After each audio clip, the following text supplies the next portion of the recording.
In an age of skyrocketing divorce rates, is it really possible to make love last? Welcome to the Falling in Love Forever show with Doctors Barbara and Michael Grossman, the well-known relationship experts and best-selling authors of The Marriage Map book. Each week, they share the latest information to help you enjoy your romantic partnerships so you can fall in love forever. Here are your hosts, Doctors Barbara and Michael Grossman. Now, this week, we're going to talk about the psychology of sexual desire. So let me turn it over to Dr. Barber. How about you talk about distance and connection, and then Sure. I'll add to that. Okay. So in thinking about the psychology of sexual desire, there's a peculiar thing about sexual desire. Sexual desire does not occur from feeling a kind of closeness that you would feel for a child, for a dog, for a parent. So there's a lot of love kind of things that doesn't relate to sexual desire. Sexual desire does not come from feeling like everything is stable, everything is calm and relaxed, everything is very, very sweet and gentle. That's the kind of love you feel for a sister or brother. So what makes for sexual desire? Sexual desire comes from a certain heat, a certain intensity. It comes from more of mystery. It comes from newness, for unexpected, for it comes out of a feeling a distance and wanting to get closer. So here you have sexual desire comes when you feel close to that whom you love, but you feel like there's a distance there. So it's a paradox. And you have to be aware of that in relationship. What creates sexual desire is that there's a feeling like you want to be close to that which you're loving, but you feel like they're definitely separate from you. You're not quite that intimately close in such a way that you're feeling like they're a sister, brother, a parent, a child. They're different. So you have this paradox of needing to feel a sense of mystery, a sense of newness with your partner. And how do you create that? You want to talk about that? Sure. So what does that mean? It means, yes, you want to be connected, but you also want to know that each of you are responsible for your own personal happiness, your own evolution as a person. You want to be aware of what you're interested in, how you want to grow, what you invest yourself in, and how much joy it brings you, so that you're always growing and feeling satisfied by life and stretching and doing more. And so when you see your partner doing their thing, whatever it is, you're excited about them. They've got great energy, they're growing and developing, they're contributing to others, they're being who they were meant to be. It's exciting to see them. You want to be close to them. So you're connected, but there's a distance of attraction because they're expanding themselves, just like you're expanding yourself. You constantly are fulfilling your purpose in being here. You have a sense of taking yourself seriously and growing what needs to grow in order for you to keep expanding on your personality and your interests. And so there's a constant movement of connection and distance. And when you see your partner doing his thing, that creates great excitement. When your partner sees you doing your thing, it just enhances the energy. And this is ongoing over the years. And that's how you keep a long-term relationship being fresh and new and exciting. And so, we talk about this, and if you've seen ballroom dancers, by the way, I think we've mentioned we're ballroom dancers, there's a way in which the position of dancers. They're very intimately connected. They're connected in 5 places as they dance. And at the same time, they're stretched in a distance where you can see each other, so that the dance position itself holds a kind of formula for how partners can look beautiful together and grow and move in harmony together. There's just wisdom in the very structure of dance. And we want you to understand that. And it's also important to know that really your own happiness with each other involves each of you taking responsibility for your development and your joy in life. That really you each just top it off. If let's say there's, you fill yourself up with 80% or 90% of what you do because you love what you do and you're developing yourself, and your partner, stretches and adds to that 80% and brings it to 100%. But you need to be responsible for creating your life and bringing your life to your partner. And that creates chemistry and pleasure and excitement and all of that. And you want all of that because you want to keep feeling fresh and new and excited about being with your guy or your girl. And I want you to, be aware. A lot of people don't realize that they have to keep growing over a lifetime, and that growth over a lifetime is not only possible, but necessary. And we're happy to help you accomplish that if you like. So what we're suggesting is that to maintain that sensual, sexual passion in a romantic relationship, you have to have 2 separate people who can stand on their own 2 feet, emotionally and spiritually, but they come together to do a dance. But the dance doesn't mean that you're just hugging. So in one of our classes on marriage, we have this fun marriage class, which we show how ballroom dance is very different than rock and roll dancing, and very different than slow dancing. So a big mistake you can make in relationship is to do marriage like slow dance, where you're hugging each other and you're just dancing like that. Because after 5 or 10 years, you lost the passion. You're just no movement. There's no room for movement and self-expression. You feel confined and stifled and bored. And if you do rock and roll dancing is you're separate from each other and you're just wiggling around separately. And if you do that 5 or 10 years later, your lives are so separate from each other, you don't have any, you lose interest in each other. You find someone else who's more interesting because you're not really involved with each other.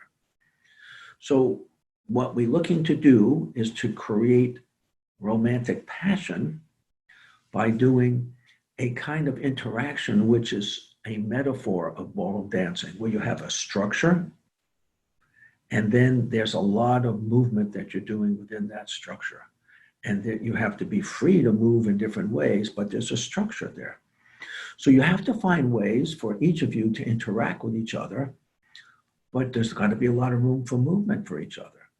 And that takes like a dance. It's like takes time to do that. So you've got to find hobbies that you like, that maybe some hobbies are your own personal hobbies, and then you invite your partner to watch you do your hobby. So if you're a baseball player, you invite your wife, come and watch me play baseball. Hey, look, I hit a home run. And they can say, wow, this is my husband. He's really incredible. And then the wife, maybe she has her own hobby. Maybe she's playing tennis and she's in a tennis tournament, and the husband comes and watch her play tennis and says, wow, that's amazing. Look at what she's doing. So you have to do that. And then you want to do some things together, where you're doing some things together.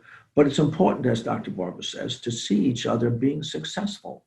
And you'd be so surprised that, I didn't ever realize that my partner could do this so well.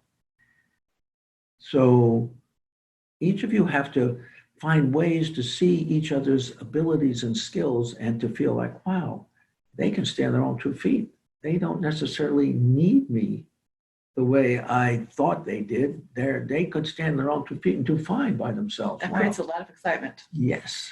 We also want you to learn how to speak with each other, share with each other for a minute at a time or 2 minutes at a time, to connect and really hear each other. And we'd like you also to touch each other in a non-sexual way so that you're connecting on a daily basis through touch. We want you to we want you to maintain connection while you're doing your separate things. And what we don't want is the business of life to take over, where you become like buddies or friends.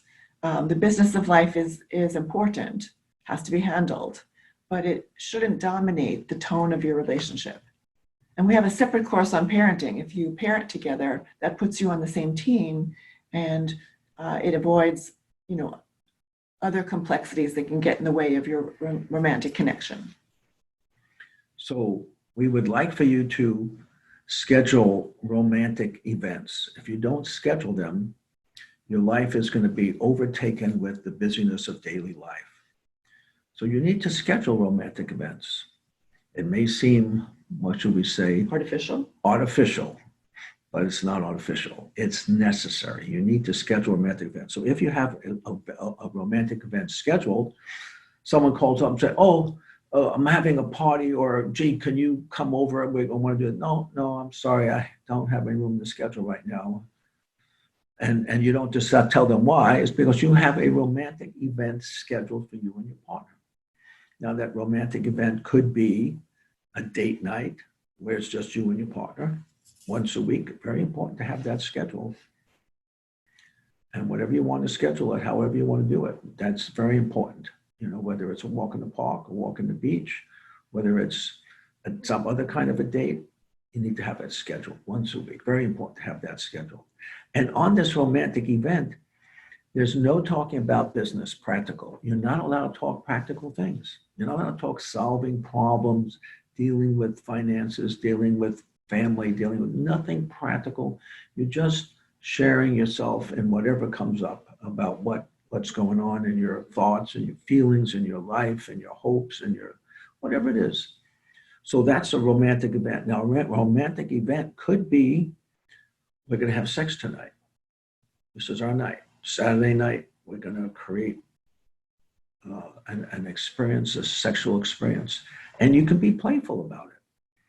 You could have one time the man's in charge of setting it up and organizing it. And one time the woman's in charge. Oh, look what they did. Huh, that's interesting. I hadn't thought about that. Wow. So either one could think about it. And you can be playful about it, and you can enjoy however you create that romantic event. And need to have these romantic events scheduled once a week. It's got to be scheduled. And then within that scheduling, just like in ballroom dancing, you've got to create the structure, you got to create the music, but you can pick what music you like. The structure is going to be there, but then there's a lot of different movements within that. So same thing with your romantic event. You're going to schedule the structure. This is our romantic event. And one person will pick the music, and we'll pick the lighting, and we'll pick whatever the clothes and whatever you want to do. That's fine. But you need to schedule it. Very important. And you be playful about scheduling it. And you have that combination of scheduling and mystery and artistry and spontaneity within that schedule.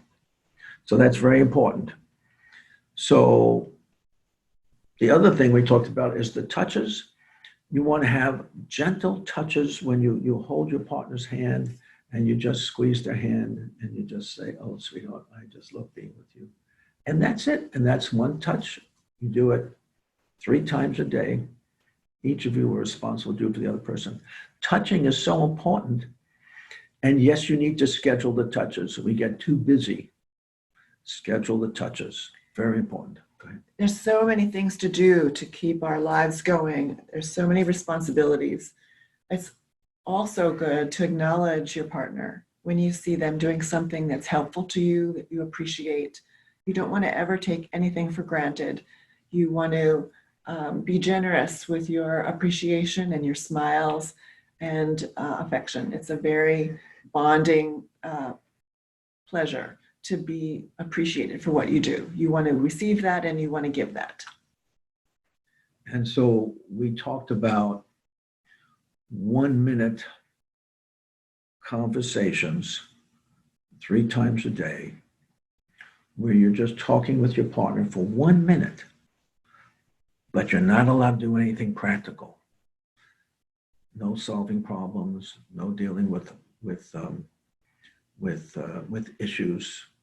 Just sharing something about how you're feeling, your hopes and desires, something that you read that was uplifting or sad or whatever, or something interesting that you read about. Just 1 minute, 3 times a day. You schedule it. You schedule it. It's a good thing to schedule it. It's a funny thing, but that's what creates sexual desire. You have a schedule, and then you're creative and you're spontaneous within that schedule.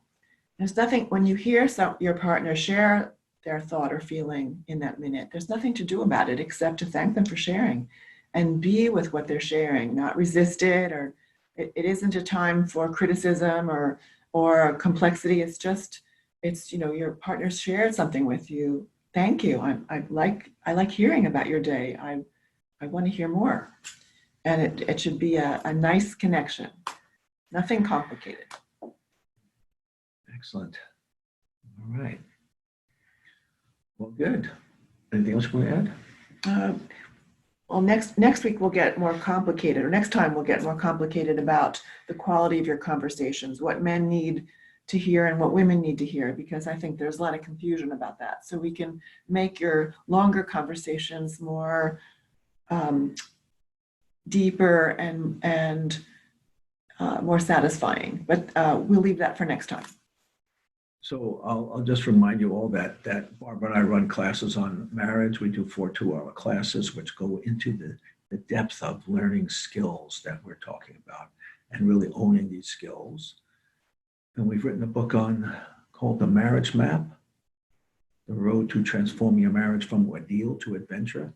We share a lot of stories that we have about how things went for she and I. And we can add that what happens over time in any marriage, you meet each other, you're 20, maybe 30, and you get together and you fall in love with them, and then it's a passionate affair for 2 years, and then it'll change a bit. And then after 10 years of being together, it gets kind of, a little old, you kind of know everything about the other person, and it sort of was like, okay, this is the way it is, I guess. And you lose that vibrancy. You and your partner grow a lot over those 10 years. And whatever you think your partner is now is not who she is, and he is not who you think he is. So both of you change a lot in 10 years. And in order to know who they are, it really takes doing these things we're talking about. And I can tell you for sure, Dr. Barbara and I have been married for 48 years. We're so different than who we were. And we keep changing. And it's a constant movement to keep up with, wow, that's really different. And that's not who you used to be. And geez. And you have to keep up with that. And how you're behaving and what turns you on and what makes you feel more happy and more thrilled and what makes you more upset.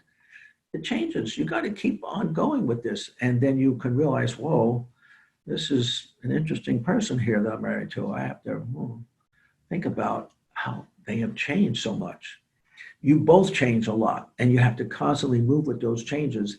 And once you are open to seeing who they have become, you realize that you're in love with a different person almost. And that keeps the romance alive because you never feel like you totally know who they are. Anything?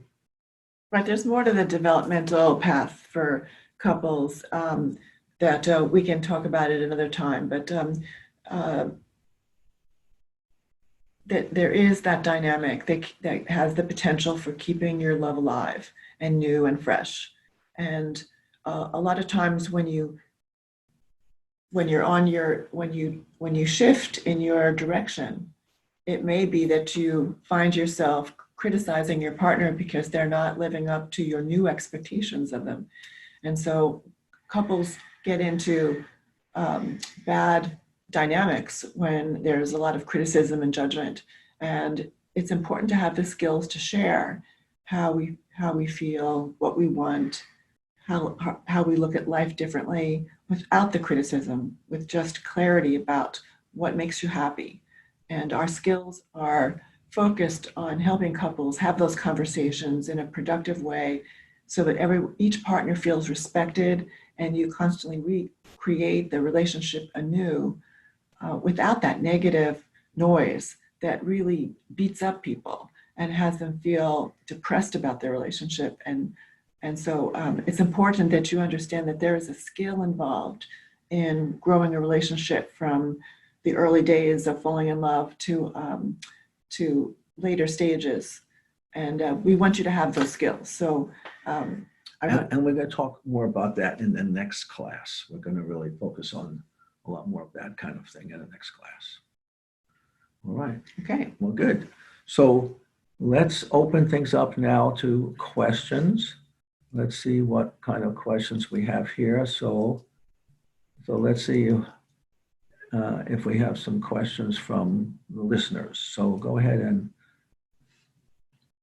unmute yourselves and let's see what kind of thoughts and questions and comments come up. All right. All right. Michelle, go ahead. Oh, didn't have any questions so far, but I appreciated what you had to say today. It helped a lot to kind of think of it in that perspective. And I think I unmuted myself and it took it as a question here. So, but okay. Well, that's it makes sense. I especially appreciate what you had to say about the growing and changing. My husband and I, we dated for about 13 years and we've been married for another 15. And so we're close to, well, this will actually be our 30 years together this year. So it's an evolution, and we have changed a lot, and you're constantly growing and learning, but it is sometimes challenging to see that person differently as you met them and the romance and all of that. You feel like that familiarity. I understood what you were saying in terms of the different type of connection you have with your partner, and applying that familiarity, you can get into a rut or routine with that if you're not careful. Yes, and that's why we give you specific things to do to press you. So like when you make a romantic date, it puts pressure on you. Say, oh, I hate to just make a date. I want to be spontaneous. But no, it's good to put pressure on yourself. And then you have to call forth from yourself things that would make you feel more romantic. And you have to make requests for whatever that is.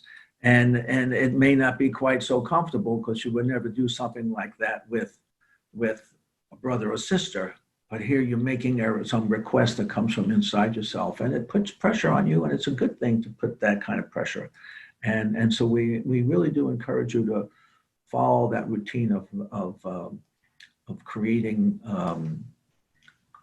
date nights and creating intimacy nights, and just having that pressure. It's a good thing, and then you be creative within that. It's very, very nice. And the longer you're married, the more important it is to do that.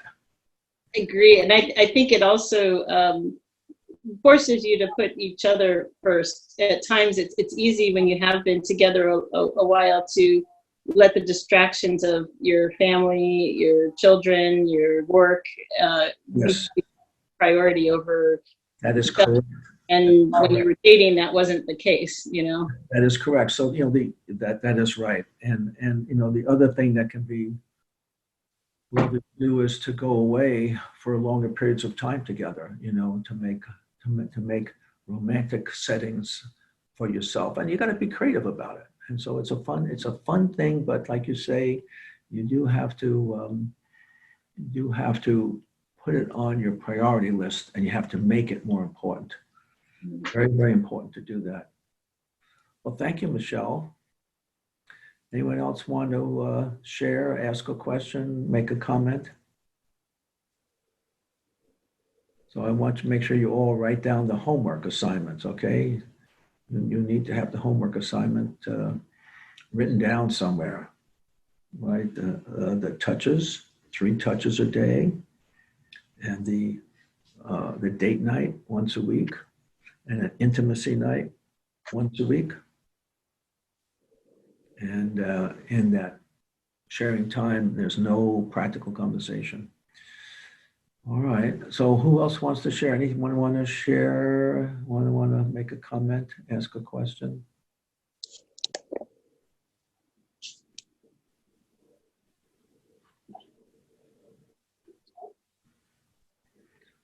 All right. Okay. So I believe that a key part of being connected is the quality of your conversation. And I don't know that intimate conversation I don't think it's taught many places. You certainly didn't learn it in your family growing up. None of us do.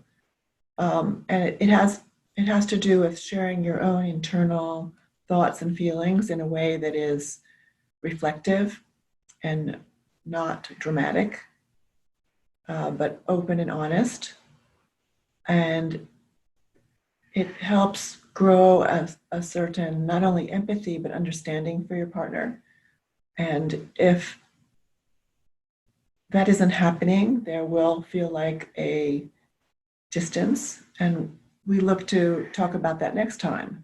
How to share in such a way that you feel more connected and more understanding, more appreciating of your partner's reality. And the actual act of sharing helps the person get in touch with themselves. So conversations between partners are very growth provoking. It stimulates, finding the right words to say accurately what's going on inside is a very important experience. You actually need to hear your own words coming out of your mouth to clarify where you are. And so your relationship in partnership is very critical to your own development. It's a very important relationship you have. You want to learn how to use it for the good of your partnership and the good for your own individual development. In business, it's not common to share your deeper thoughts and feelings. It might be fine. It might be more common to share some of that with a same-sex friend, but then you're not as accountable to that friend as you are to your partner. So it's more meaningful to share your deeper thoughts and feelings with your partner. And so if you feel distant and you don't know how to do this, you want to look inside and see what's happening for you and just report it in a calm way and and understand that this is a space for you to share. And if your partner's listening, that's a very great gift they're giving you. And when you're finished, you thank them for listening. So that's what we're going to talk more about on Friday, 6 o'clock. So you're welcome to join us at that time. And if there's no other questions, we look forward to seeing you all and being with us again on Friday. Thank you all. Have a good night. Bye now.